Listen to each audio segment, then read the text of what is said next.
nossos dois musicais que tivemos aqui. O primeiro musical se chamou Alegria, foi um musical das crianças, foi adorável.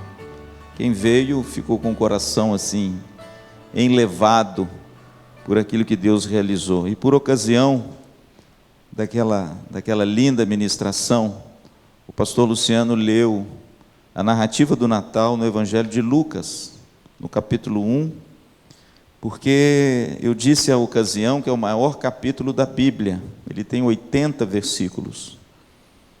E a grande narrativa do nascimento de Jesus Cristo está no Evangelho de Lucas. O Evangelho de Lucas narra a anunciação do anjo, primeiro a Zacarias, pai de João Batista. E ele diz a Zacarias que Zacarias precisa se regozijar e se alegrar, porque sua mulher Isabel dará à luz aquele que será o precursor do Messias. Lá no Evangelho de Lucas ainda o texto diz que depois que o anjo Gabriel anuncia o nascimento de João Batista, ele vai a uma pequena cidade, uma cidade obscura, uma cidade que até então o Velho Testamento não havia nem citado nenhuma vez, de tão pequena e insignificante que era essa cidade. Era a cidade de Nazaré. A Bíblia diz que o anjo vai a uma jovem em Nazaré e também anuncia que essa jovem dará à luz um filho, e que esse filho salvará o povo dos pecados deles. E a primeira palavra que o anjo deu a essa jovem adolescente é: alegra-te, muito favorecida, porque o Senhor é contigo. E esse mesmo anjo, irmãos, o texto diz que depois que Jesus nasce, e ele é colocado sobre uma manjedoura, nós já estamos no capítulo 2 do Evangelho de Lucas, a Bíblia diz que nos campos em Belém, a glória de Deus brilhou nas mais altas esferas celestiais, e a Bíblia diz que o anjo chegou perto dos pastores e diz: não temas, porque eis que vos trago boas novas de grande alegria, que será para todo o povo. É que na cidade de Belém nasceu aquele que será o Salvador e o Senhor. E a Bíblia diz, irmãos, que os pastores, orientados pelo anjo por causa de um sinal, haveriam de encontrar um menino deitado numa manjedoura.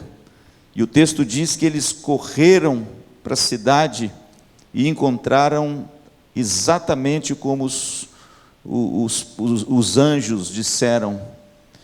E eu disse aqui, irmãos, no musical Alegria, que nas três narrativas, do anjo a João Batista, os pais de João Batista, a Maria e aos pastores, a tônica era a mesma: a alegria.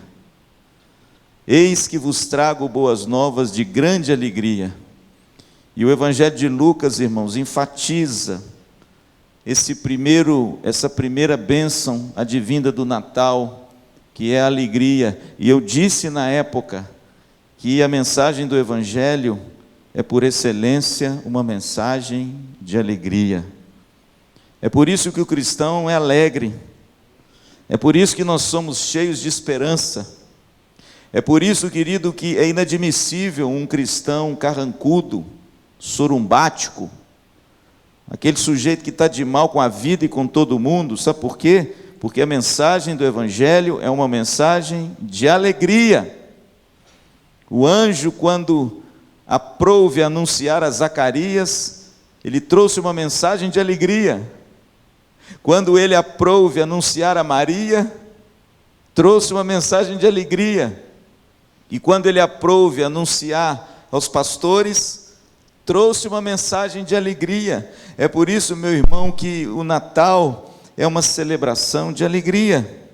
Nasceu na cidade de Belém Jesus, que é o nosso Senhor e Salvador. E, irmãos, essa mensagem é a mensagem que nos enche o coração de gozo e regozijo. Mas quando nós olhamos, irmãos, a narrativa do primeiro Natal, do nascimento de Jesus Cristo em Mateus, a tônica é outra. Eu fico imaginando, irmãos, que riqueza que são os 4 evangelhos juntos. Tem gente que fica procurando defeitos e diferenças um no outro para acusar a Bíblia de não ser correta. Essas pessoas, irmãos, incorrem num erro dramático. É exatamente nas diferenças um do outro é que o texto e a história se enriquece profundamente. Porque naquilo que um enfatiza, logicamente por causa dos fatos que ele teve nas mãos para escrever e aquilo que ele viu e a impressão que ele teve, não são os mesmos fatos que outros tiveram para escrever e nem a mesma impressão que esses outros tiveram daquilo que eles acompanharam Jesus e escreveram também segundo a sua impressão e aquilo que eles guardaram de mais importante. Então, quando a gente junta, irmãos, essas coisas todas, a gente não tem uma colcha de retalhos, a gente tem um retrato e um perfil muito próximo da história real. É por isso, querido, que hoje, véspera de Natal também, a gente precisa dar uma olhada no texto de Mateus, porque se o texto de Lucas enfatiza a grande alegria, o texto de Mateus enfatiza outra coisa. E eu vou mostrar a vocês o quê. Sigam comigo, por favor, a leitura a partir do verso 18. No capítulo 1. Ora, o nascimento de Jesus Cristo foi assim. Estando Maria, sua mãe, desposada com José, e você já sabe o que é desposada? Desposada no judeu naquele tempo era tipo um noivado, só que um noivado com muito mais responsabilidade do que é hoje. O noivado naquele tempo significava que se você desfizesse o noivado, você tinha que lavrar uma carta de divórcio. O noivado naquele tempo tinha um peso, meu pastor, quase igual ao do casamento, com uma diferença. O marido só poderia conhecer a sua noiva depois do casamento. Mas era um peso de responsabilidade muito grande, e a palavra desposada traduz essa realidade. Por favor, siga comigo. Estando Maria, sua mãe, desposada com José, sem que tivessem antes coabitado, achou-se grávida pelo Espírito Santo. Lucas capítulo 1, versículo 27, narra toda a conversa do anjo e a anunciação do anjo com Maria. Veja que Mateus não cita, ele só diz o fato. Versículo 19, mas José, seu esposo, sendo justo e não a querendo infamar, resolveu deixá-la secretamente. Claro, imagine só uma moça desposada com um jovem e agora essa moça se encontra grávida. Difícil de acreditar, né? Que isso aí foi obra de Deus. Mas, irmãos, aquilo que Deus faz é sempre perfeito. E você pode ver aí no versículo 20 que assim como o anjo anunciou a Maria que ela ficaria grávida pelo Espírito Santo, em Lucas 1, 27, esse mesmo anjo também avisa quem? José. Olha o que diz o verso 20. Enquanto ponderava nessas coisas, eis que lhe apareceu em sonho um anjo do Senhor, dizendo: José, filho de Davi, não temas receber Maria, tua mulher, porque o que nela foi gerado é do Espírito Santo. Deixa eu te dizer uma coisa, irmãos. Quando a coisa é de Deus, não há confusão. Quando a coisa é de Deus, não há duas verdades. Quando a coisa é de Deus, Deus comunica a sua vontade às pessoas envolvidas. Assim como Deus comunicou a sua vontade a Maria, Deus comunicou a sua vontade a José. Vejamos o texto. Versículo 21. Ela dará à luz um filho e lhe porás o nome de Jesus, porque ele salvará o seu povo dos pecados deles. A palavra Jesus significa Deus salva.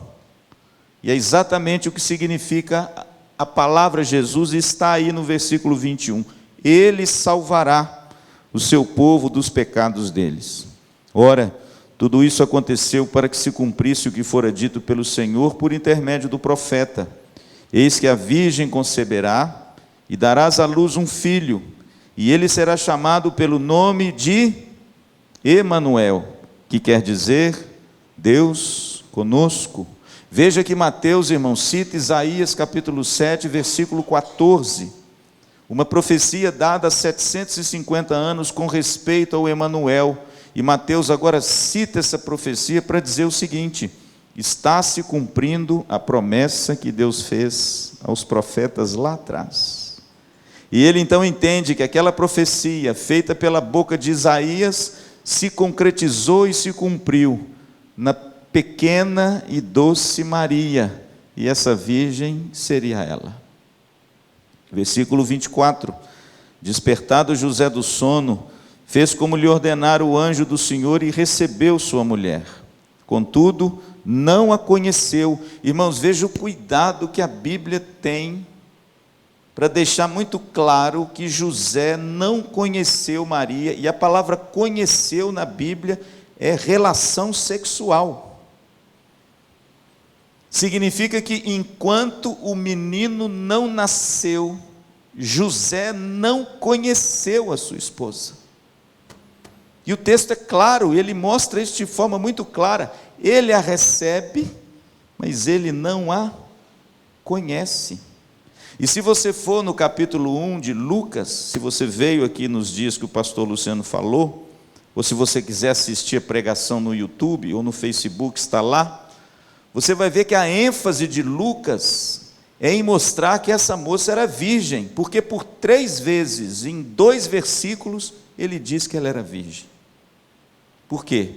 Para mostrar que essa doutrina fundamental da nossa fé realmente não foi algo inventado, mas foi algo que proveio da revelação de Deus para todos nós. Jesus nasceu sem o pecado da raça, sem o pecado que Adão, sendo o progenitor da raça humana, ele passaria para o seu descendente. Por isso, o ente que nascerá de ti, diz o anjo para Maria, ele será chamado de Filho de Deus, porque ele não tem pecado. Por favor, vamos em frente. Versículo 25. Contudo, não a conheceu enquanto ela não deu à luz um filho. Imagina só, irmãos, José era um homem muito crente. José era uma bênção. Primeiro, ele casou-se com Maria e não conheceu Maria, enquanto Jesus não nasceu.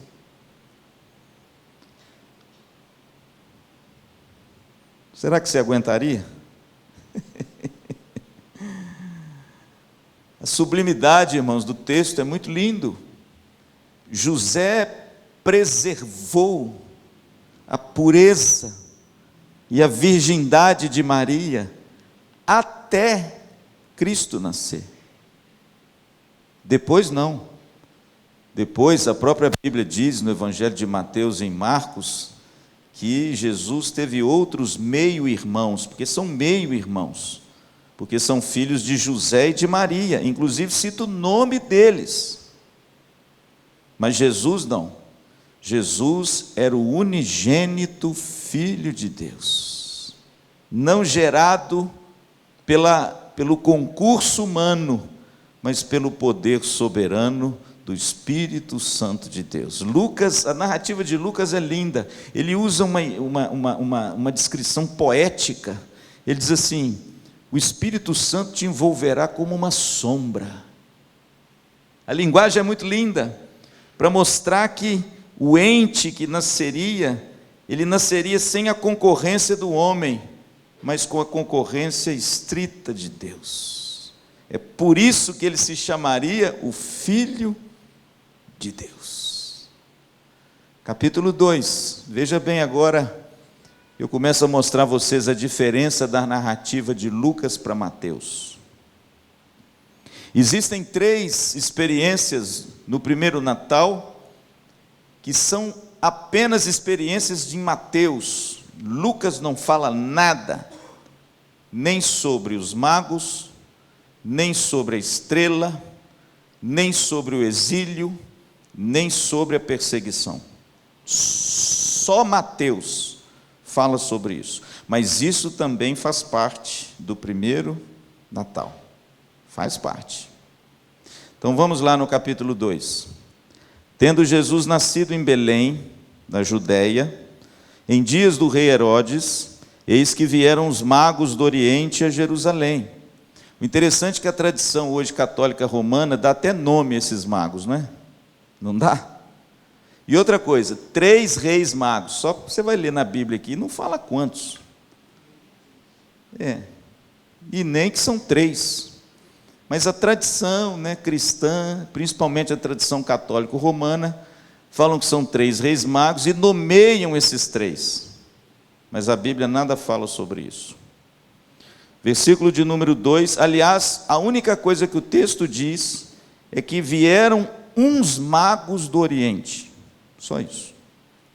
Agora, se a gente estudar um pouco a história das viagens do passado, você vê que ninguém viajava uma distância tão longa assim do Oriente, por exemplo, da Pérsia, onde hoje é o Iraque. Ninguém fazia uma viagem tão longa como essa se não fosse uma grande caravana, porque eles levavam alimento, eles levavam um monte de coisa. E certamente essa caravana que saiu da Pérsia, com esses astrólogos, esses homens que gostavam de estudar as estrelas, eles percorreram mais de 1000 quilômetros, irmãos, e certamente vieram numa grande caravana. Portanto, é muito plausível que não fossem 3, fossem muito mais. Então vamos lá. A Bíblia no versículo 2 diz o seguinte: e perguntavam, onde está o recém-nascido rei dos judeus? Porque vimos a sua estrela no Oriente e viemos para adorá-lo. Coisa linda, irmãos. Pastor Luciano disse aqui que quando Jesus chegou a esse mundo na plenitude do tempo, o universo, o cosmo, a criação de Deus deu seu sinal. No nascimento foi a estrela e na morte também. Se no nascimento foi uma estrela, mostrando a luz, daquele que viria a ser a luz do mundo, na sua morte foi a escuridão e o terremoto. E a Bíblia diz lá na crucificação de Jesus, tanto Mateus quanto Lucas, diz que por 3 horas se fez trevas sobre toda a terra. Veja, querido, que o universo celebrou a vida, mas o universo chorou a morte do bendito Filho de Deus. Eles viram uma estrela, e como a maioria dos comentaristas e estudiosos dizem que eles eram homens de estudar os astros, eles descobriram uma nova estrela e começaram a seguir essa estrela, porque existia todo um mistério, que quando uma estrela nova surgisse no universo, é porque Deus estava levantando um grande rei, e eles foram em busca dela. Que coisa bonita. Por favor, confira comigo. E perguntavam, versículo 2, onde está o recém-nascido, o rei dos judeus? Porque vimos a sua estrela no Oriente e viemos para adorá-lo. Versículo 3, tendo ouvido isso, alarmou-se o rei Herodes e com ele toda Jerusalém. Então, convocando todos os principais sacerdotes e escribas do povo, indagava deles onde o Cristo deveria nascer. Em Belém da Judéia, responderam eles, porque assim está escrito por intermédio do profeta: e tu, Belém, terra de Judá, não és de modo algum a menor entre as principais de Judá, porque de ti sairá o guia, que há de apacentar a meu povo Israel. Com isso, Herodes, tendo chamado secretamente os magos, inquiriu neles com precisão quanto ao tempo em que a estrela aparecera, e enviando-os a Belém, disse-lhes: ide, informar-vos cuidadosamente a respeito do menino, e quando o tiverdes encontrado, avisai-me, para eu também ir adorá-lo. Versículo 9, depois de ouvirem o rei, partiram, e eis que a estrela que viram no Oriente os precedia, até que chegando, parou onde estava o menino. Veja, querido, que todo o protocolo dos reis do Oriente foi cumprido. Quando os reis saíam em caravana para ir num outro país, era natural, quando esses reis chegassem nesse país, eles se avistassem com quem? Com o rei daquele país. E quando eles chegam na Judéia, quem é o rei da Judéia? Herodes. E eles então, irmãos, inquirem a Herodes e contam a ele sobre a estrela. E Herodes, então, o texto diz que ficou todo curioso. E Herodes chama os magos e diz: olha, descobre muito bem onde está essa estrela, descobre muito bem onde está esse menino, porque eu também quero ir lá adorá-lo. Veja, querido, que Herodes era um homem vil, um homem corrupto, um homem mesquinho. Herodes, irmãos, era alguém que Jesus nem se remeteu a uma palavra sequer a Herodes. Herodes era um homem lascivo. Herodes era um cupincha de César. Herodes era um homem, queridos, que manipulava tudo e a todos, e que tinha problemas mentais e emocionais. Por exemplo, Herodes tinha um medo profundo das pessoas lhe roubarem o trono. Ele tinha uma sede tão grande pelo poder, que ele chegava às raias de fazer as coisas mais absurdas para se manter no trono. E ele então, irmãos, de uma forma vil e mentirosa, diz para os magos: achem esse menino, porque eu quero ir lá também adorá-lo. Mentira, irmãos. O que ele queria é exterminar esse menino, porque todos aqueles que se levantavam contra ele, Herodes mandava matar. Ele tinha uma fome pelo poder, ele tinha um ódio, irmãos, no seu coração.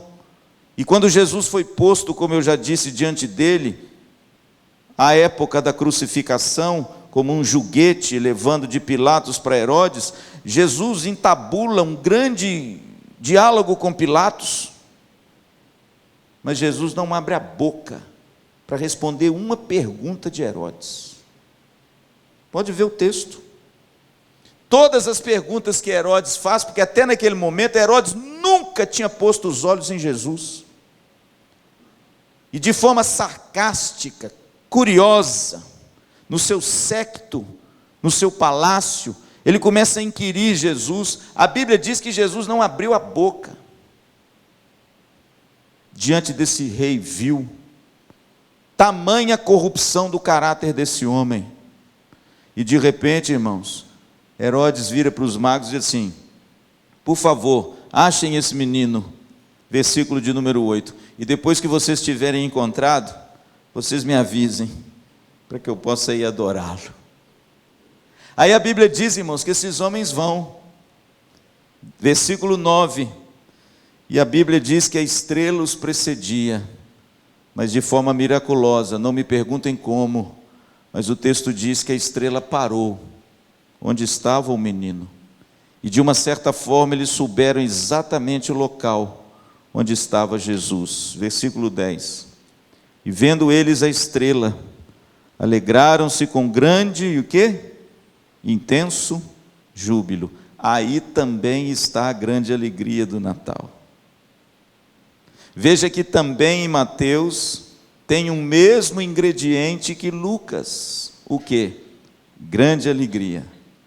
A mensagem do Evangelho é uma mensagem de grande alegria, porque quando esses homens viram o menino, a Bíblia diz que eles se alegraram com grande e intenso júbilo, porque viram a estrela, e a estrela pousou aonde estava o menino. Agora uma coisa interessante acontece no verso 11. Entrando na casa, viram o menino com Maria e sua mãe. O interessante, irmãos, que certamente Maria ainda estava em Belém. Não se esqueça que em Lucas, no capítulo 2, a Bíblia diz que houve um recenseamento por César Augusto, e as famílias que pertenciam às cidades tinham que retornar à sua cidade de origem para se alistar e recensear. E o texto diz que tanto José quanto Maria era da cidade de Belém. Só que naquela época, irmãos, quando Maria deu à luz a Jesus, o texto diz que não havia lugar para eles na hospedaria. E eles então depositaram o menino, o bebê, num coxo de animais, E de repente Maria enfaixa o seu próprio filho, dando a ideia que quem fez o parto dela foi ela mesma. Ela enfaixa esse menino, coloca numa manjedoura. Pastor, o que é uma manjedoura? É um coxo onde se colocavam comida de animais, porque certamente a acomodação que José, Maria e o menino tiveram era um cômodo onde se colocavam os animais durante as viagens e eles ficavam guardados lá. Mas quando os anjos chegaram, o menino não estava mais lá, ele já estava na casa. Isso significa, querido, que os magos talvez não chegaram na noite da concepção. Isso talvez significa que os magos chegaram um pouco adiante.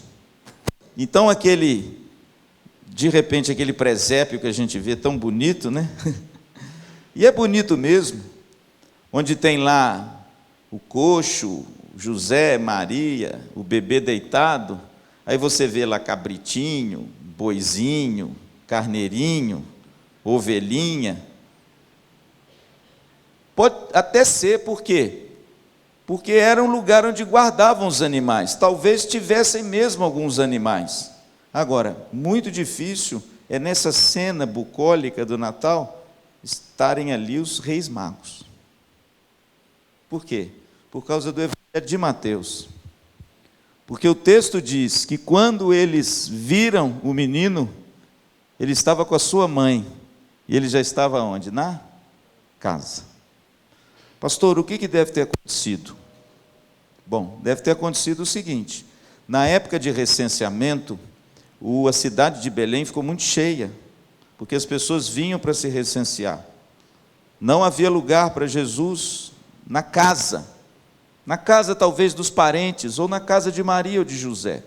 Então improvisaram para que eles ficassem no lugar onde se colocavam o quê? Os animais. Mas quando as pessoas foram embora, por causa do recenseamento, voltou cada um para sua casa, é igual festa de fim de ano, né? Festa no fim de ano, você recebe telefone dos parentes, estou indo para sua casa. Olha que benção. Pode vir, meu filho. Aí você põe colchonete no chão, não é assim? Aí fica aquela bênção. Só que quando acaba as festas, o que o povo faz? Vai embora. Ainda bem, né? Tem uns que gostam de ficar muito tempo.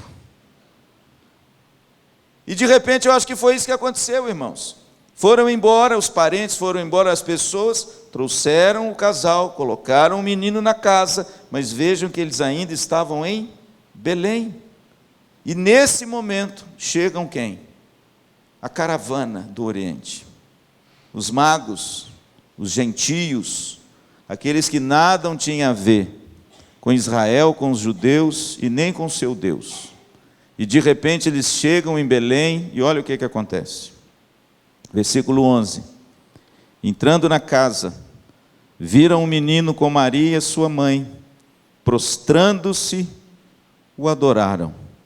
E abrindo seus tesouros, entregaram-lhe suas ofertas. Quais eram? Ouro, incenso e mirra. Duas coisas, irmãos, rapidamente. Primeiro, o primeiro ato, pastor, de culto prestado a Jesus não foi pelos judeus, foi pelos gentios. Prestaram atenção nisso? O primeiro ato de culto, o primeiro ato de adoração, o primeiro ato de oferta, o primeiro ato de pessoas que se prostraram aos pés de Cristo, não foi feito por judeus, mas foi feito por gentios. Pastor, por quê? Já prefigurando o Evangelho a todas as nações da terra. Segundo, a natureza do presente. Ninguém levava ouro se não fosse o rei. Muito dificilmente quem não fosse um rei receberia ouro, mas a Bíblia diz que o primeiro presente foi ouro. Por quê? Porque o ouro é o presente do rei. E aqueles homens reconheceram que Jesus era rei. Veja, querido, que o segundo presente é incenso. Incenso é o presente do sacerdote. Quem queimava incenso na casa de Deus eram os sacerdotes. E o incenso era um presente de sacerdote. Por quê? Porque Jesus é o nosso sumo e eterno sacerdote. Mas há um terceiro presente, olha o que diz aí: mirra. Mirra, irmãos, era um aroma, um unguento, um perfume preciosíssimo. E mirra era o presente do profeta. Os profetas é que eram ungidos com óleo. E eles trouxeram mirra para Jesus, por quê? Porque ele é, por excelência, o nosso profeta. Ele é a boca de Deus. Ele é a palavra de Deus final para os nossos corações. Veja, querido, que nos presentes dos magos do Oriente estão aqui representados os 3 ofícios de Cristo hoje. Primeiro, Cristo é o nosso Rei. Aliás, o nosso musical falou sobre isso, um momento bonito, não é? Quando aquele rapaz representando Jesus subiu no trono e sentou com a coroa. Que momento bonito. Nós cantamos aqui: quem é o Rei da glória, meu pastor? Jesus é o Rei da glória, representado pelo ouro. Na maioria das vezes, os presentes que eram ofertados nessas caravanas do passado, meus amados irmãos, eram especiarias, e era prata, não era ouro. Ouro só se dava para quem fosse o rei.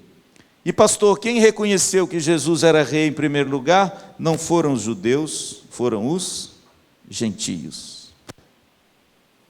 E veja, querido, que o segundo ofício de Cristo também é o ofício sacerdotal. Cristo é o nosso sumo sacerdote. Ele é, ao mesmo tempo, a oferta, o sacrifício e o sacerdote.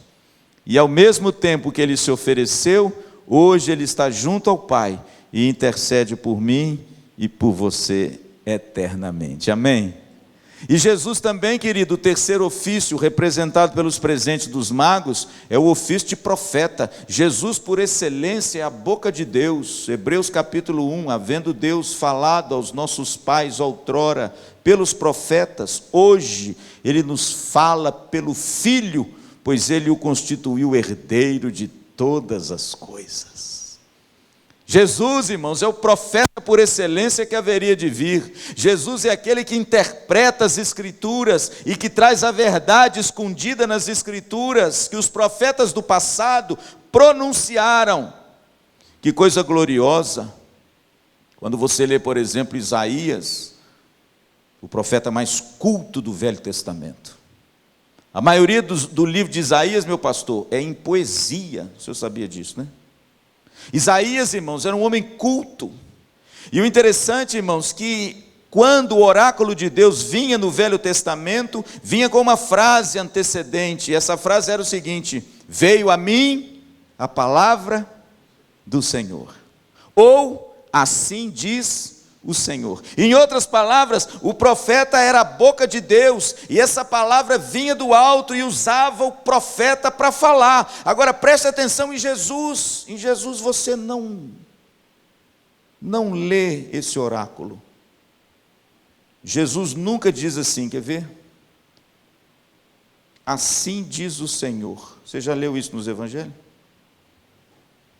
Você nunca leu em Jesus assim, quer ver? Veio a mim a palavra do Senhor. Mas você vê em Jesus uma outra coisa introdutória quando ele ia dizer. O que você vê nele? Irmãos, isso é muito bonito, sabe por quê?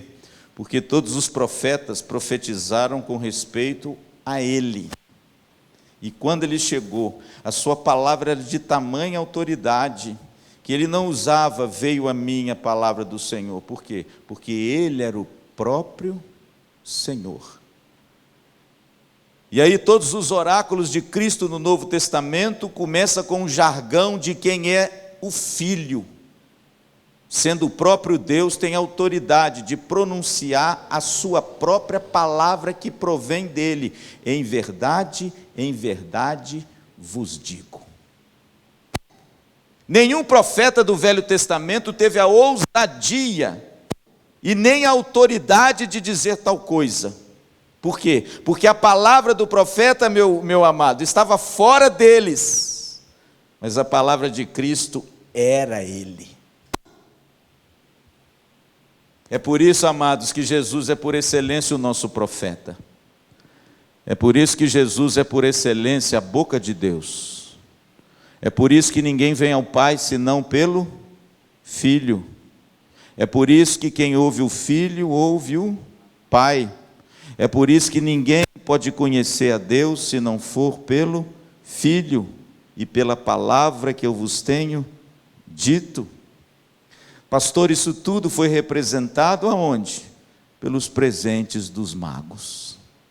Quando eles ofertaram a Cristo, grande alegria tomou conta, porque aqueles que buscavam a verdade, encontraram a verdade, na pessoa daquele menino, recém-nascido talvez, com a sua mãe e com seu pai. Mas a história do primeiro Natal ainda não acabou. Existem ainda fatos perturbadores que fazem parte do primeiro Natal. Por favor, siga comigo. Versículo 12. Sendo por divina advertência, prevenidos em sonho, para não voltarem à presença de Herodes, regressaram por outro caminho à sua terra. Veja que a providência de Deus cuidou e guardou desse menino o tempo todo. Guardou esse menino de um pai achar que a sua mãe, de repente, fez algo que não devia. E guardou também os magos que ofertaram esse presente das mãos cruéis de Herodes. E eles, então, advertidos pelo anjo, em sonho, eles retornam por outro caminho. Mas, irmãos, Herodes não era fácil. Não é à toa que morreu do jeito que morreu. Versículo 13. Tendo eles partido, eis que apareceu um anjo do Senhor a José. Veja como a mensagem angelical do primeiro Natal, ela é incidental. Anjo a Zacarias, anjo a Maria, anjo a José, anjo aos pastores, aos magos, anjo de novo a José. E o texto diz que tendo eles partido, verso 13, eis que apareceu um anjo do Senhor a José em sonho e disse: dispõe-te, toma o menino e sua mãe, foge para o Egito e permanece lá, até que eu te avise, porque Herodes há de procurar o menino para o matar. Versículo 14, dispondo-se ele, tomou de noite o menino e sua mãe e partiu para o Egito. Pastor, por que de noite? Você pode imaginar. A ira insana de Herodes em buscar esse casal e esse menino só poderia ser aplacada e talvez um subterfúgio à noite. E é por isso que, como fugitivos, refugiados, eles fogem da sua própria terra por causa da ira insana de um rei. Versículo de número 15. E lá ficou até a morte de Herodes, para que se cumprisse o que fora dito pelo Senhor por intermédio do profeta: do Egito chamei o meu filho. Se você for ler essa profecia, está lá em Oséias capítulo 11, versículo 1. Essa profecia, Danilo, diz respeito a Israel. Quando Israel ficou quantos anos lá no Egito? 400 anos. E de repente Deus levanta um grande libertador, Moisés. E esse homem então tira o povo do Egito com mão forte, com os milagres portentosos que Deus fez na terra do Egito. E Oséias, se lembrando dessa experiência, em primeiro lugar, no primeiro plano da sua profecia, ele tem em mente a nação de Israel. Por quê? Porque Israel no Velho Testamento era o filho de Jeová, era a herança do Senhor. Mas o que talvez ele não sabia é que a profecia feita pelos lábios de Oséias, lá há muitos séculos atrás, aludindo a Israel, também dizia respeito ao novo Israel de Deus, Jesus e a sua igreja. E ele diz: do Egito chamei o meu filho. E aquela profecia, irmãos, lá atrás, que de repente, no primeiro plano, se referia a Israel, mas a sua concretização verdadeira, ela referente a quem? A Cristo. Martinho Lutero estava certo. Lutero diz que Jesus é a chave hermenêutica das Escrituras. Jesus é a chave pelo qual você entende o Velho Testamento. E todas as profecias que aludiam com respeito a ele, Mateus é muito cuidadoso de colocá-las aqui. Lucas não faz isso, Marcos não faz isso, João não faz isso, Mateus faz isso. E daqui a pouco eu vou explicar por quê para terminar. Siga comigo, por favor. A Bíblia diz que no verso 15 ele ficou lá até a morte de Herodes. E quando Herodes morre, acontece algo, versículo 16. Vendo-se iludido pelos magos, antes, ainda tem uma outra tragédia aqui. Versículo 16. Vendo-se iludido pelos magos, enfureceu-se Herodes grandemente e mandou matar todos os meninos de Belém e de todos os seus arredores, de 2 anos para baixo, conforme o tempo do qual com a precisão se informaram os magos. Então se cumpriu o que fora dito por intermédio do profeta Jeremias. Ouviu-se um clamor em Ramá, pranto, choro e grande lamento. Era Raquel, chorando por seus filhos, e inconsolável, porque não mais existem. Jeremias capítulo 31, versículo 15, fala sobre a morte dos filhos de Raquel, que mais uma vez o Novo Testamento e Mateus alude a quem? A pessoa das crianças que estavam sendo mortas por Herodes. Agora, deixa eu te perguntar uma coisa, irmão. Você acha que, de repente, os nossos governantes são corruptos? Dá uma olhadinha para Herodes. Dá uma olhadinha, irmãos, para a tirania, para o despotismo, para a corrupção, para o assassinato desse homem. Já que eu não posso matar um menino porque eu não acho o menino, eu vou fazer o seguinte: eu vou mandar exterminar todas as crianças do sexo masculino de 2 anos para baixo. Pastor, quantos anos tinha Jesus nessa época? Eu não sei, mas ele tinha entre 0 e 2 anos. Alguns comentaristas chegam a dizer que Jesus tinha 2 anos, mas a gente não pode dizer isso. Por quê? Porque a cronologia disso aqui é meio complicada. Mas uma coisa a gente sabe: Jesus tinha menos de 2 anos. Pastor, o que esse rei fez? Mandou matar todas as crianças. Lucas não fala isso, só Mateus. Lucas não fala os magos, só Mateus. Lucas não fala do exílio e nem da fuga, só Mateus. Mas aí de repente, irmãos, depois dessa tragédia, versículo 19, tendo Herodes morrido, e deve ter ido para o inferno de cabeça para baixo, né? Ô homem tirano e ruim. Tendo Herodes morrido, eis que um anjo, olha de novo, a aparição angelical no primeiro Natal é uma coisa, irmãos, fora do quadrado. A gente não vê isso na Bíblia em hora alguma, só no primeiro Natal. Tendo Herodes morrido, eis que um anjo do Senhor apareceu em sonho a José. E o interessante é que a logística, meu pastor, é a mesma. É o anjo aparecendo em sonho.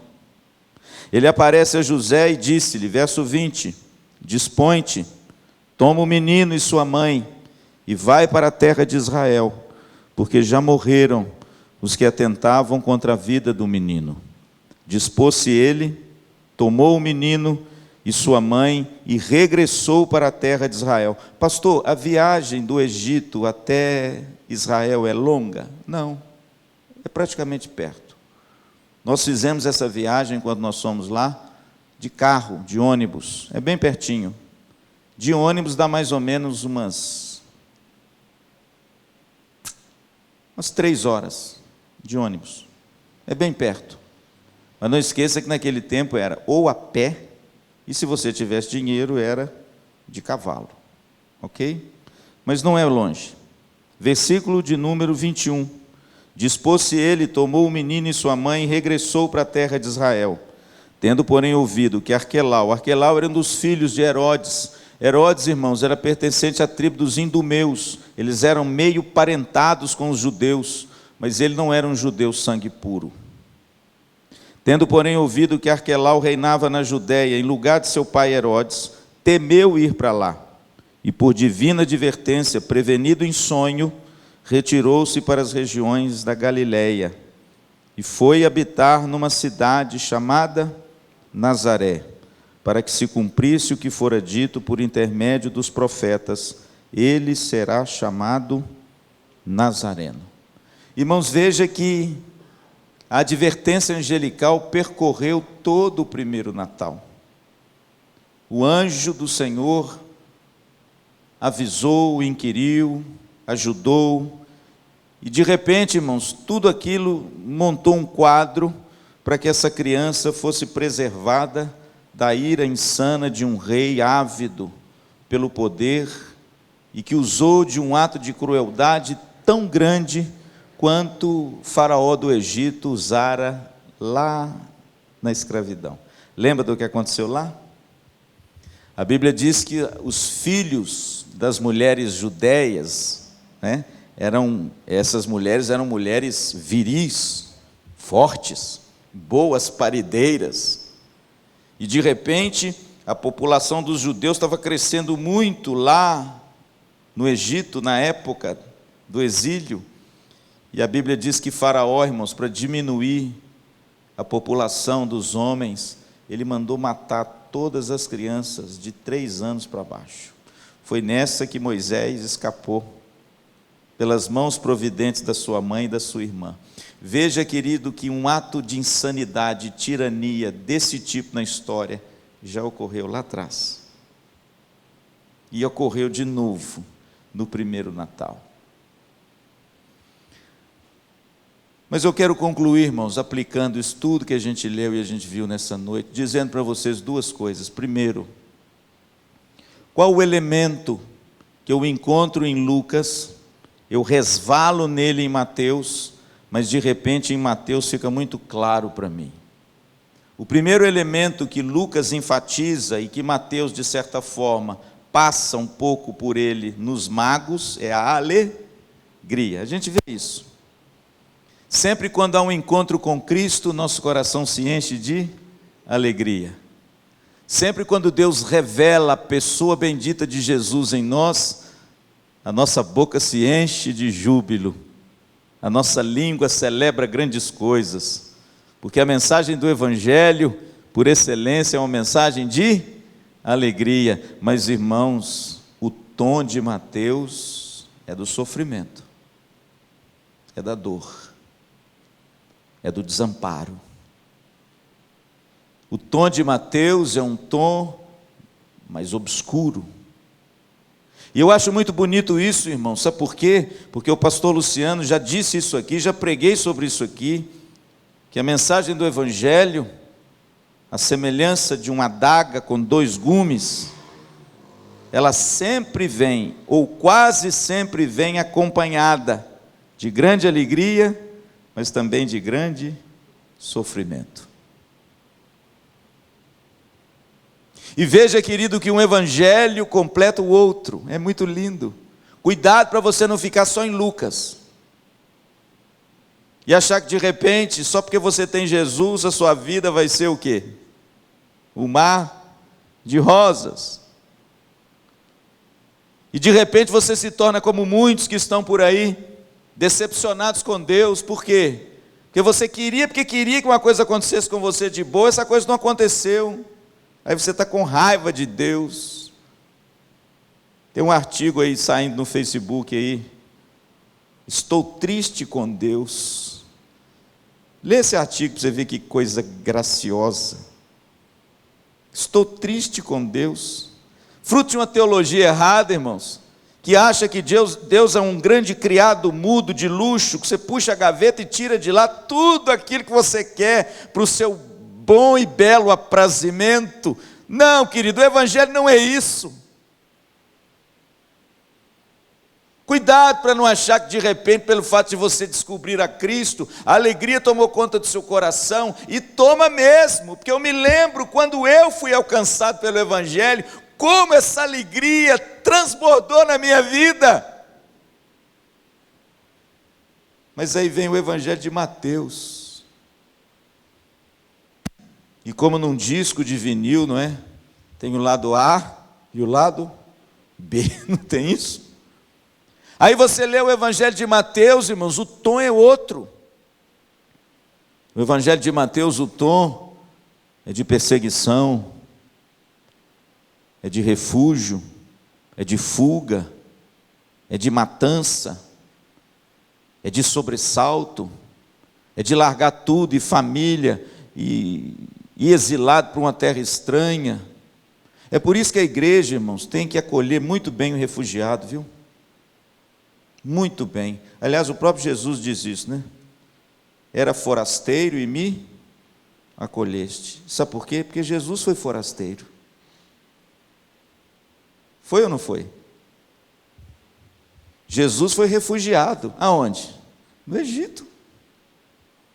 E o interessante, irmãos, um dos pontos turísticos no Egito hoje, que a gente visita, e eu pude visitar, só não pude entrar, porque ela é selada, ninguém pode entrar, a gente só pode ver assim, de cima, mas não pode entrar. É um lugar, meu pastor, que eles creem que foi onde Jesus, José e Maria ficaram no período de exílio, no Egito, até hoje. É muito lindo, irmãos, você chega num lugar assim, tem um subterrâneo, e a tradição diz que foi naquele lugar ali que o menino Jesus ficou com a sua mãe e com o seu pai, refugiado, exilado político, porque se ele voltasse ele seria morto. É por isso, querido, que a IPVO e, na minha opinião, todos os cristãos e as igrejas de Cristo têm que acolher muito bem o refugiado que sai do seu país por causa de luta, guerra e perseguição. Sabe por quê? Porque Jesus foi um refugiado. Jesus foi perseguido. Ele foi jurado de morte, sendo ainda um infante. E a gente vê, irmãos, essa tônica onde? Em Mateus. Por isso, meu amado, deixa eu dizer uma coisa para você nessa noite. A obra de Deus, quase sempre, ela vem sempre acompanhada de dois gumes: grande alegria, mas grande sofrimento. Jesus trouxe muita alegria para Maria, mas muito sofrimento. Oh, irmãos, e como? Jesus trouxe muita alegria, irmãos, para todos nós, mas por causa de Jesus, nós temos que carregar a nossa cruz. Aliás, foi Ele mesmo quem disse: aquele que não tomar a sua cruz e vir após mim e negar-se a si mesmo, não pode ser meu discípulo. E eu amo, irmãos, a narrativa do Natal contada de forma plena. Sabe por quê? Porque se a gente fica só em Lucas, a gente só tem alegria. Mas quando a gente vai para Mateus, a gente vê a dor, a gente vê o sofrimento, a gente vê as implicações de sermos de Jesus doendo na nossa própria pele. Grande alegria e grande sofrimento. O verdadeiro cristão, viu, meu irmão? Abraça os dois. Abraça os dois. Sabe por quê? Por uma razão muito simples. Até o sofrimento com Cristo é redentor para a nossa alma. Louvado seja Deus. E como diz o apóstolo Paulo, nós completamos o sofrimento que ainda há de acontecer em Cristo através da sua igreja. É por isso, irmãos, que o cristão, quando passa por lutas e dificuldades, no fundo, ele tem alegria. Ele se entristece, mas ele é sempre alegre. Sabe por quê? Porque nós somos do Senhor para a vida e para a morte. Amém? Jesus veio revelar a Deus. Jesus nos mostrou a face de Deus. Se Jesus veio revelar a Deus, e aí eu concluo, O que eu aprendo de Deus, meu pastor, nesse primeiro Natal? Se Jesus veio revelar a Deus, o que eu aprendo a respeito de Deus nesse primeiro Natal que nós vimos em Lucas e em Mateus? Primeiro, eu aprendo sobre Deus a sua providência. Amém? 450 anos onde Deus se manteve na mais absoluto silêncio. 450 anos onde o povo pensava que Deus teria os abandonado. Mas a Bíblia diz que na plenitude do tempo, a providência de Deus que estava trabalhando na história, aprove ao Senhor fazer a sua providência acontecer numa pequena cidade de Nazaré, trazendo Jesus à vida através de uma manjedoura em Belém. Veja, querido, que eu aprendo que o Deus providente é aquele que não apenas criou o mundo, mas governa o mundo e tem o mundo nas suas mãos. E tudo que Ele prometeu, Ele vai cumprir. Quando você olha para o Evangelho de Mateus, você vê as profecias do Velho Testamento sendo cumpridas em Cristo. Sabe o que significa isso, querido? Deus continua sendo o Senhor da história. Amém? Deus está no governo de todas as coisas. E a despeito de você achar que Ele está sendo demorado, há um tempo para todo propósito debaixo do sol. Amém? Em segundo lugar, pastor, o que eu aprendo sobre Deus no primeiro Natal, que Jesus veio revelar? Irmãos, eu aprendo a humildade. Uma cidade obscura, uma jovem obscura, um nascimento obscuro, a revelação aos campos, a pastores obscuros, todos os ingredientes dos mais humildes que poderiam conter aquela época, são os ingredientes do nascimento de Jesus. Sabe o que eu aprendo sobre Deus no primeiro Natal?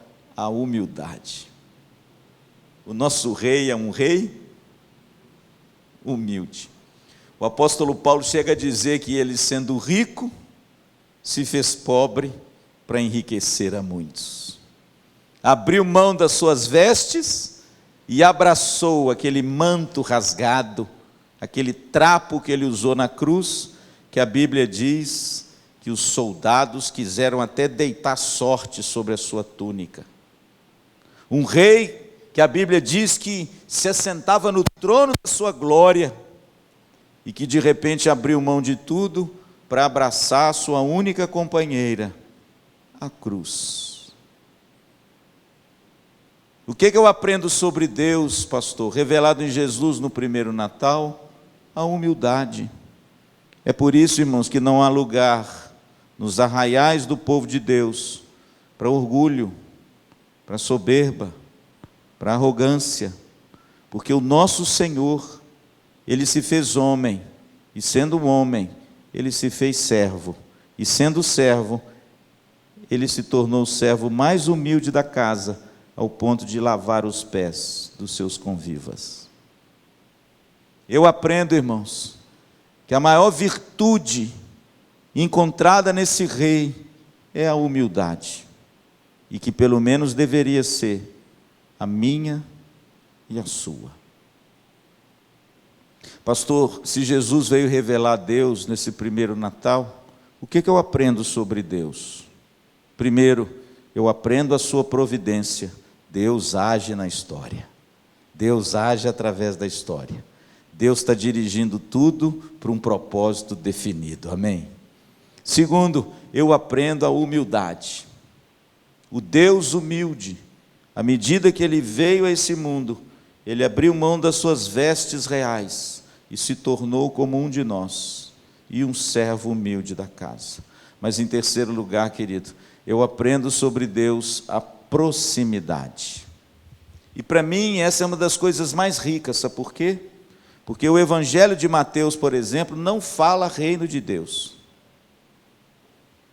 Lucas fala, Marcos fala, João fala, Mateus não fala. Por quê? Primeiro, Mateus era um judeuzão, escrevendo para os judeus. Por isso que ele cita muito o Velho Testamento. Porque o público de Mateus era o público judeu. E ele queria provar com seu evangelho que Jesus era o rei que viria. E esse rei foi prometido no Velho Testamento. Só que tem uma coisa particular em Mateus. Mateus não usa, meu pastor, e o senhor sabe disso, reino de Deus. Mateus usa o quê?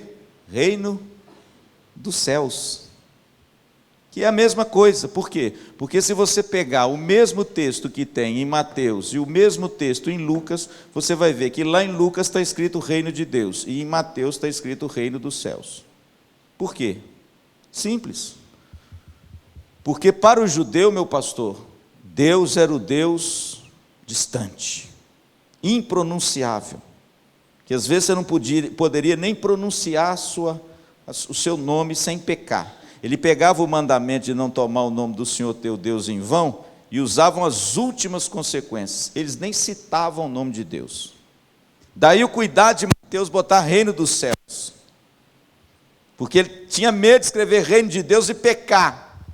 Para o judeu, Deus era o abscônditos, o Deus oculto, aquele Deus que estava lá no céu, intransponível, e que a gente só pode chegar a Ele uma vez por ano, mediante o sumo sacerdote, no Santo dos Santos, e aí Deus ficava distante, longe de todos nós. Ah, irmãos, o que esse primeiro Natal veio trazer? Proximidade. O Deus distante, que de repente o judeu começou a achar que esse Deus era, se tornou próximo de nós. Nós vemos o seu rosto, nós pegamos na sua mão. O apóstolo João diz assim, olha, na sua primeira carta, aquele que os nossos olhos viram, aquele que as nossas mãos apalparam, aqueles que nós pegamos nele com respeito ao verbo de Deus. Sabe o que significa isso, querido? Com o primeiro Natal eu entendo que Deus não está mais distante, Ele não é mais aquele outro oculto, tão longe, mas Ele se tornou próximo de nós, Ele se tornou acessível a nós, na pessoa bendita de Jesus. Acessibilidade, proximidade. No primeiro Natal, irmãos, eu entendo que Deus é o Deus próximo, é aquele que está conosco, é aquele que habita em nós. Na acepção da palavra do Velho Testamento de Isaías 7,14, Ele agora sim é o Emanuel, o Deus conosco. Ele está perto de nós, Ele nos conhece, Ele nos deu um rosto, Ele nos deu um nome, Ele nos deu alguém como nós, e se aproximou definitivamente de nós, para habitar agora dentro de nós, mediante o Espírito Santo. Portanto, meu amado, que você tenha um excelente Natal, mas não se esqueça disso. A mensagem de Natal é sobre Jesus Cristo, é sobre a alegria que esse Jesus traz a nós, mas também ele fala das lutas, das dificuldades e das dores, que pelo fato de você ser um cristão, certamente você também irá enfrentar. Mas não se turbe o vosso coração, Deus é providente para guardar você em todos os seus caminhos.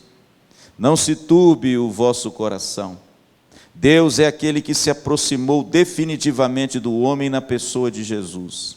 E se você reconhecê-lo como Senhor e Salvador da sua vida, esse Deus que se aproximou de você, vai fazer morada dentro de você. E Ele habitará para sempre no seu coração, e selará você com o selo do penhor da promessa, o Espírito Santo de Deus. E aí a sua alegria será completa. Amém?